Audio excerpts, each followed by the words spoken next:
의학의 발달로 급사 없이 모두가 늙어 죽는 시대입니다.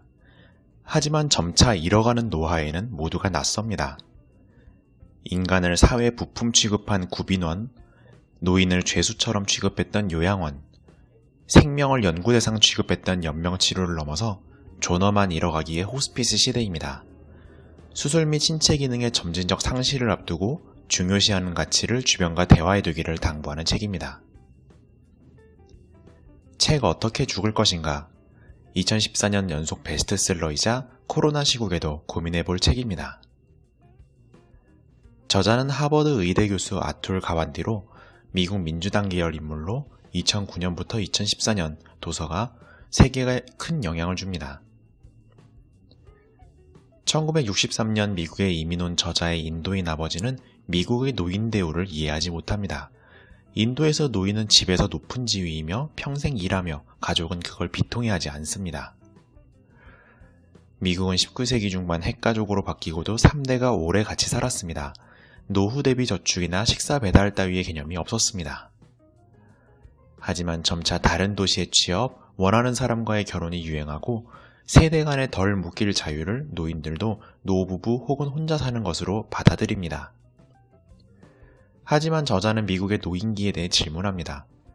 독립 자아를 존중하는 미국인데 그 독립 자아가 유지되지 않는 노년기는 그것이 통용되는지 말입니다. 키는 유전이 90% 좌우하지만 수명은 3%만 관계합니다. 30대부터 심장이, 40대의 눈과 근육이, 50대 골밀도, 70대의 뇌가 쇠퇴합니다.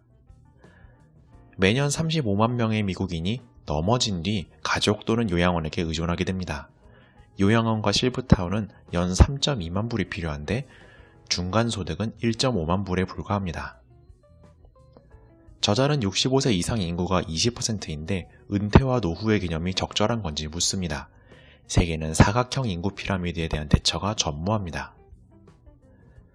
사별과 황혼 이혼으로 최고령층 절반이 1인 빈곤가구로 전락했는데 저축액은 대공황 이후 최저 수준의 노인병 전문의는 300여 명에 불과합니다. 1946년 세계대전 이후 병원이 보편화되면서 구빈원이 없어집니다. 노인들을 병원이 넘겨받으며 노화를 치료의 대상으로 여기기 시작합니다. 1954년 요양원이 분리되고 1965년 노인의료보험이 분리되지만 요양원의 확대 위에 규제를 느슨하게 하면서 미국의 노후가 저질화됩니다. 저자는 요양원에 들어간 홉슨 씨의 사례를 듭니다. 홉슨 씨처럼 경제자립으로 선택권을 가지는 미국의 노인은 27%에 불과합니다. 독립적인 방, 살핌을 받기 위해서 최대한 존엄을 지켰지만 넘어진 이후에 공동방으로 결국 입소하게 됩니다. 깨우고 씻기고 입히고 먹이면서 의지와 관계없는 룸메이트가 배정됩니다. 감옥스러운 삶을 끝내기 위해 아파도 배를 누르지 않고 숨을 끊습니다. 저자는 톨스토이를 인용합니다. 관계와 기쁨에 대한 몰이에는 곧 잔인합니다. 저자는 이번에는 반대로 양로원을 기겁해서 가족에게 기댄 노인의 사례를 듭니다. 루 씨는 미국 사회에서 차를 잃자 삶의 많은 것을 잃으면서 딸에게 전적으로 의존하게 됩니다. 딸 셸리도 직장일, 집안일, 아이 돌봄에 노인 돌봄까지 얹어지자 결국 한계에 다다라 아버지의 애걸에도 요양원에 맡기기로 합니다. 저자는 이번엔 희망적이었던 실험, 어시스티드 리빙을 소개합니다. 캐런은 어려서 아버지를 잃고 어머니도 반신마비, 이에 진로를 노인학으로 전공합니다. 1983년 이가 없어도 식사를 허용하고 맘껏 잘 수 있고 반려동물 및 섹스도 허용한다는 파크를 세워서 인기를 끕니다. 하지만 점차 기존 요양원과 실버타운들의 물타기에 요양원의 전 단계 복지시설로 변질됩니다. 저자는 캐런의 어시스티드 리빙 이후에도 계속된 실험들을 소개합니다. 1991년 토머스는 에덴 그린하우스 프로그램을 추진하여 요양원에 생명을 드립니다. 모든 방의 식물을, 각 층의 동물을, 정원에는 노인 가족들의 텃밭을, 직원들 자녀의 타가소를, 노인들의 우울증약 투약이 60% 줄어들고 사망률이 15% 줄어듭니다. 뉴브릿지에서는 초등학교의 방과후 수업과 연계하는 실험이 있었고, 피터 샌본, 비코닐 등은 고령 아파트와 마을에 노인 서비스 전문화 프랜차이즈를 둡니다. 저자는 노인들이 고립과 소외의 공포와의 싸움에 벅차한다고 지적합니다. 큰 가치에 소속되는 연결고리, 과거 자신과의 연결고리로 삶을 이르려 하지 않습니다. 과거 사람은 갑자기 죽곤 했기에 임종에 대처하는 관습이 발전해왔습니다. 하지만 오늘날 모두가 만성질환으로 늙어 죽기에 모두들 이에 준비되어 있지 않습니다. 1991년 의사와 환자가 임상치료를 보험사가 지원치료로 선택했다가 보험사가 패합니다. 이 이후에 환자는 절대선이 되어서 의료보험의 25%가 가망 없는 최후의 한 달에 쏟아집니다. 고문을 멈추고 죽음을 받아들이기도 해야 합니다.